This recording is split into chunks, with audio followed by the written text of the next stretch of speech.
So this is the second video out of the 3-part series of just talking about superhero and comic book movies, and this one was strictly meant to be about Marvel and DC. I specifically broke it up when I was making these lists so I could make 2 separate videos about the concept, and even when I broke it up, you'll see in the video there isn't really a lot about Marvel that we don't know about these days, specifically because the MCU is as big as it is. But DC has a lot out there that we don't realize, that there are films based on comics that were technically owned by DC or some subsidiary of DC. Either way, this was another fun one, and I'm gonna add this to the list I break up in the near future and like make a little mini series about other comics as well, while adding any other information I find. But if I didn't say it in the last intro, I'll say it here. These are strictly sort of about ones you might not know about. I do little quick rundowns in the beginning of these videos just so you can kind of see like, oh, these are ones that are a little bit more obvious that I believe everybody knew about. And the 30 plus movies these 2 specific are talking about are ones that I just didn't think were that well known. So we're going to continue with this one, and if you haven't seen that first one yet, you should go check it out. And also keep your eyes out for the third one, because that's coming right around the corner too. And again, I said in that last one, if you have any other suggestions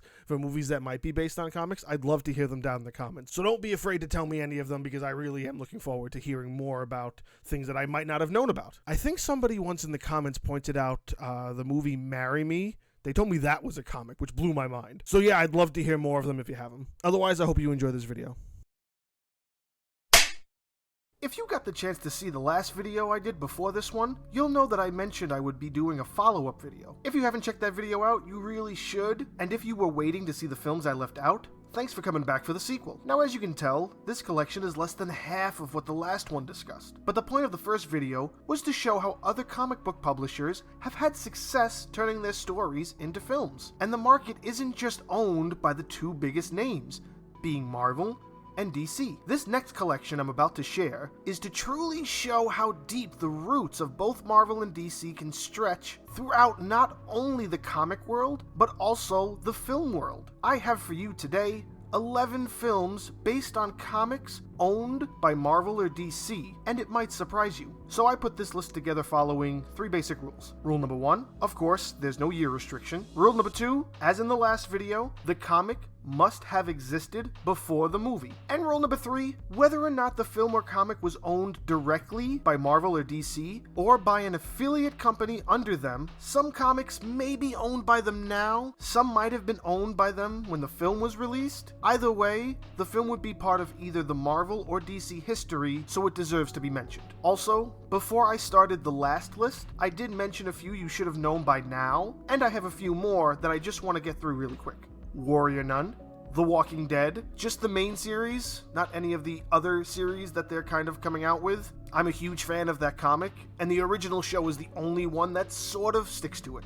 iZombie, Preacher, Lucifer, Wanted, Riverdale, Big Hero 6, Polar, Bloodshot, and Richie Rich. So let's get into it. V for Vendetta. I spoke about From Hell in the first video, and this is just another example of Alan Moore's talent. This is the guy who's responsible for some great graphic novels, including Watchmen, Batman the Killing Joke, and this one. This was such a tremendous film. Learning that it's also based on a graphic novel just makes it better. It was originally published in 1982 in the UK as part of an anthology comic called Warrior. Then, DC Comics picked it up for a limited 10-issue series run in 1988.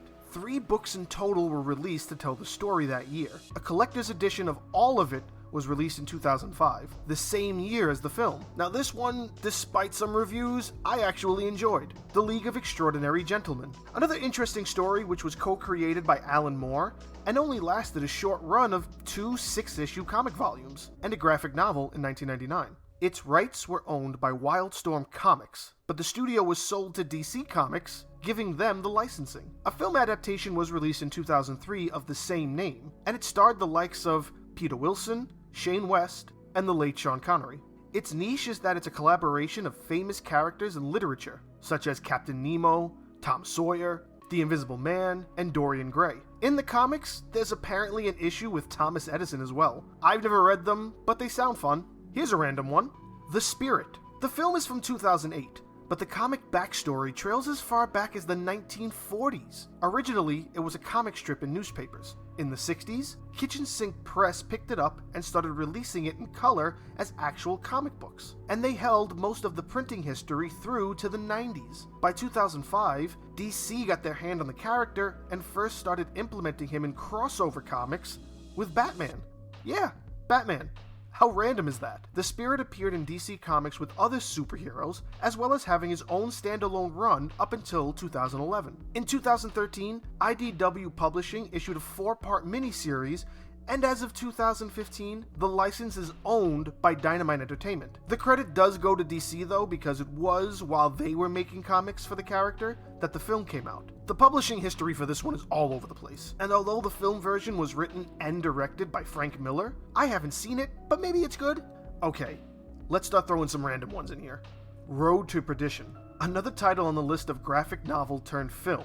Each issue was published from 1998 to 2005 under either Vertigo or Paradox Press, which are both imprints of DC Comics. Its last publication was titled Return to Perdition in 2011. A film adaptation was released in 2002 starring Tom Hanks, Paul Newman, and Daniel Craig.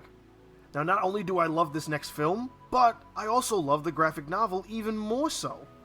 A History of Violence. Though the film doesn't really follow the novel story, it's still a good enough movie to watch. The graphic novel, I feel, had a lot more to offer for the general feel, and added a lot more darkness to the story. But the film adaptation gives it a lot more action. The novel was released in 1997, and the film adaptation was released in 2005, starring Viggo Mortensen. Though it is only a one-time publication, it is definitely a great read for any comic book or graphic novel fan.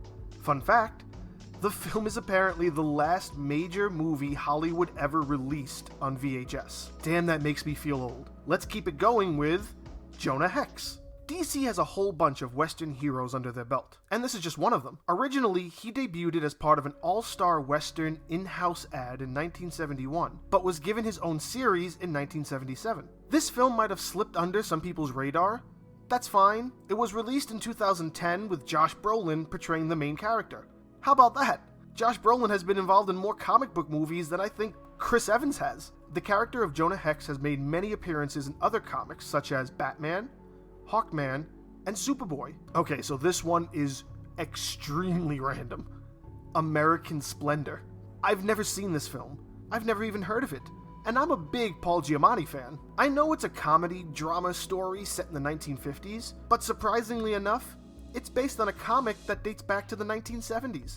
Originally owned by the creator Harvey Pekar, the first 16 issues were published under him. The license was eventually sold to Dark Horse Comics in 1993, and they held it up until 2002, releasing a total of 15 issues. Then, DC comic affiliate Vertigo bought the rights in 2006, and they still own it as of 2008, with 8 more issues being released over that 2-year period. This is a slight gray area since the film was released in 2003, meaning it was technically a Dark Horse comic still, but as of today, DC owns the rights to the comic, so essentially, they own the film adaptation as well. So this next one's a bit of a twofer. Red. This one has another weird ownership trail. The comic was short-lived, only releasing 3 issues between 2003 and 2004. It was published by Homage Comics, which is an imprint of Wildstorm, which is owned by DC. So DC owns the story and the 2 film adaptations that derived from it, being from 2010 and 2013 respectively, starring Bruce Willis, John Malkovich, and Helen Mirren. Now I know I said there would be DC and Marvel on this list, but unfortunately, we're up to the last 3 entries, and I've only been talking about DC. Well, that's cause I only found 3 comics owned by Marvel that were actually shocking. And here's the first one.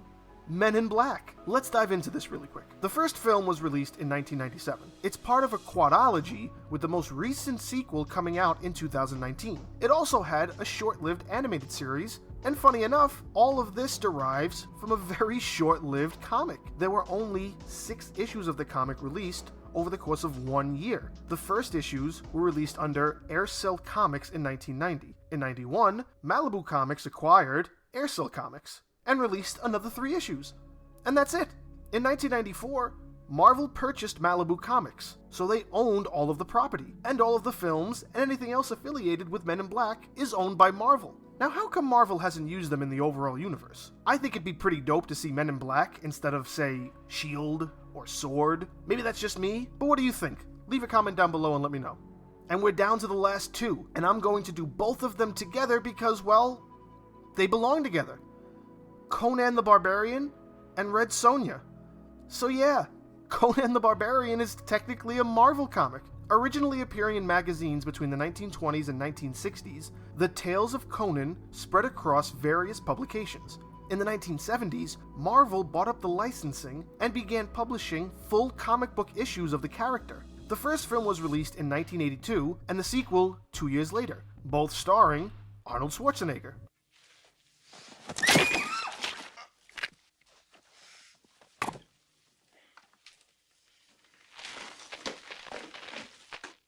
Cocainum.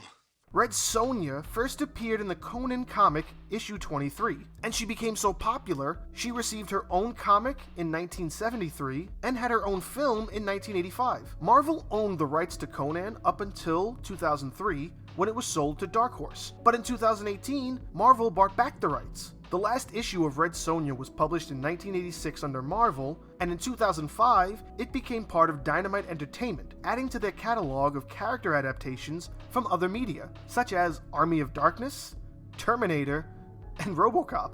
They continue to publish issues as currently as this year. The reboot for Conan from 2011 was released while owned by Dark Horse, but since Marvel brought back the rights, they technically own all three movies again. Red Sonja was released under Marvel, but it would now be the property of Dynamite. So whether or not that would be part of Marvel's history, I'll leave that up to you. What do you think? Did you know any of these films were owned by Marvel or DC? I certainly didn't until I did all the research, and I'm glad you came here to check them out if you never knew about them. Do you know any other films that might be based on Marvel or DC that I haven't mentioned? Let me know down in the comments. If you enjoyed this video, give it a like, subscribe to the channel if you haven't already. Thank you so much for stopping by. You can also check out my podcast, Diary of a Cinephile, where I do singular reviews about movies or television shows, not really lists like what I do here on YouTube. And if you like podcasts, I would appreciate you checking that out as well. Again, thank you so much for stopping by.